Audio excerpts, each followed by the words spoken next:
was stifling, heavy with the mingling smells of sea salt, sweat and despair. The noise of the market was deafening.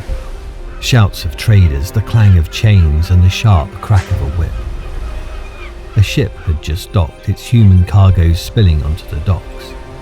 Each figure trembling, their bodies weakened by months of suffering in the dark hold. The auction yard was chaos. Captives stripped of everything, including their names, were paraded before the crowd. Buyers circled, inspecting them as if they were mere objects, their hands probing and prying, their cold gazes appraising strength and endurance. Among the captives stood a mother, clutching her child with trembling arms, her fingers gripping tightly as if sheer will could keep them together. Her eyes darted between the unfamiliar faces, filled with a desperate mix of fear and defiance. Her child was everything she had left, her last connection to a life that had been stolen. But the system allowed no room for mercy. Without warning, a hand tore her child from her grasp.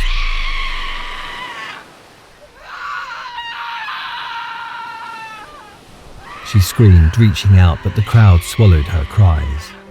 Her child's terrified face disappeared into the chaos, leaving only silence in her arms. She sank to her knees, her body shaking, her voice hoarse from sobbing. In that moment, her world shattered completely.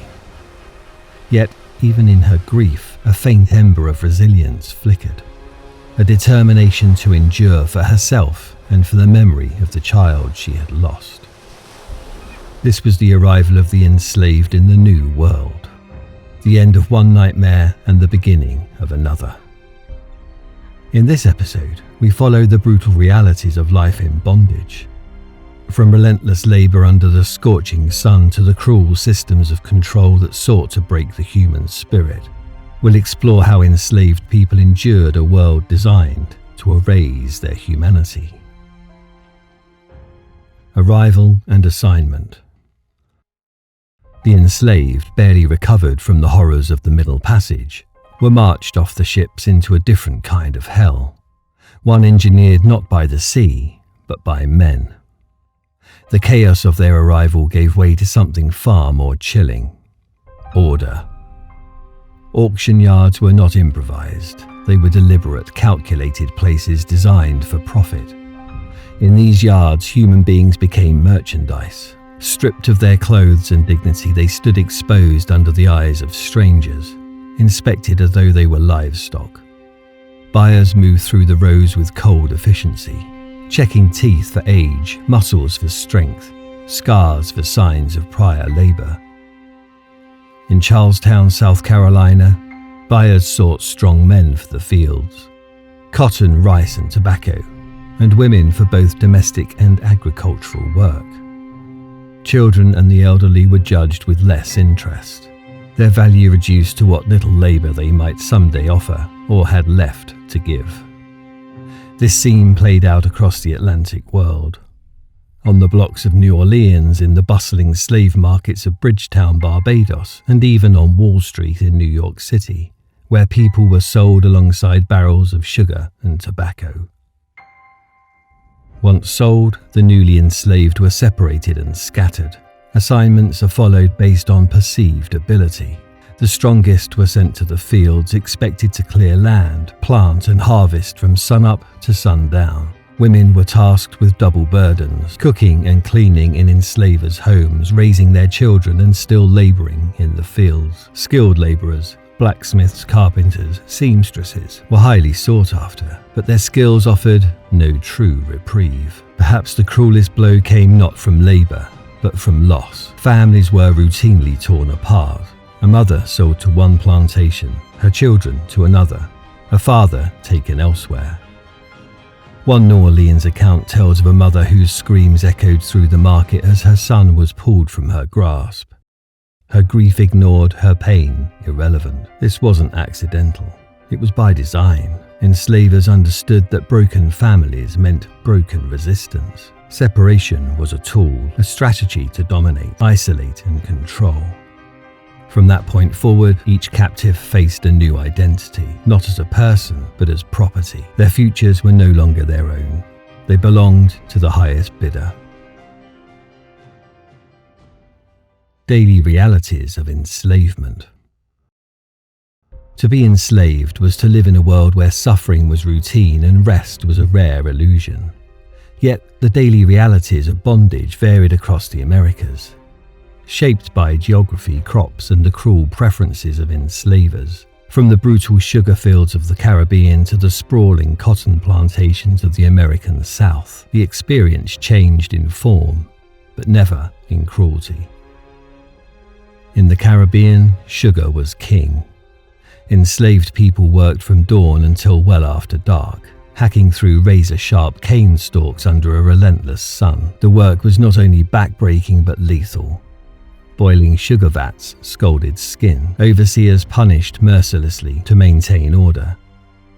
Mortality was so high that planters expected to replace enslaved workers every few years. In contrast, the American South ran on cotton. Summers were suffocating, with enslaved people picking cotton by hand until their fingers bled.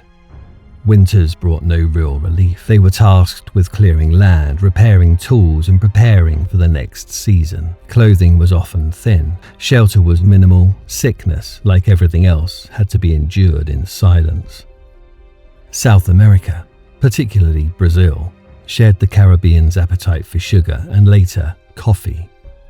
Brazil imported nearly 5 million Africans, more than any other region in the Americas. Labor was relentless, often coupled with grueling tasks like mining for gold and diamonds. Tropical diseases like malaria swept through the camps, thinning already fragile ranks. Enslaved people died faster than they could be born. In each of these regions, the seasons dictated suffering in different ways. In North America, enslaved people endured both blistering summers and freezing winters.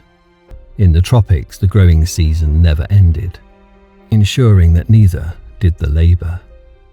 Women bore unique burdens across the Americas.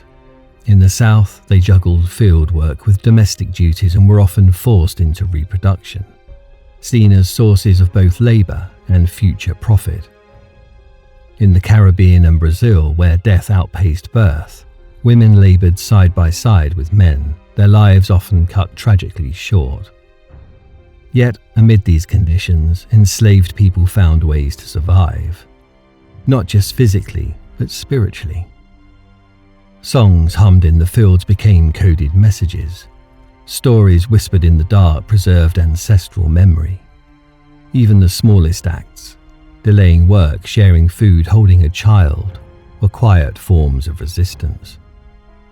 Across continents and climates, one truth remained. The enslaved were the engine of a vast economic empire. Their pain the price of profit. And still, they endured. Systems of control.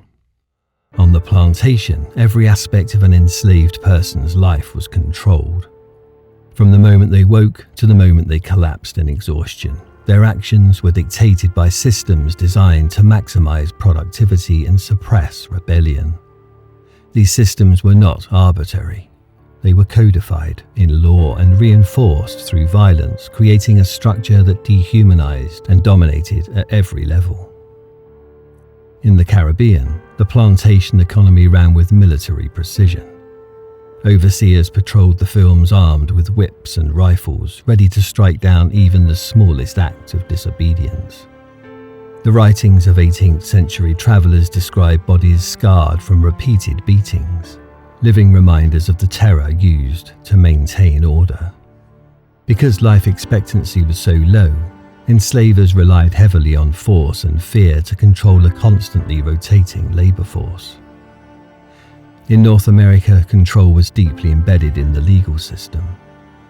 The Virginia Slave Codes of 1705 formally classified enslaved people as property, granting enslavers absolute power over their lives. Punishments were legally sanctioned and brutally enforced.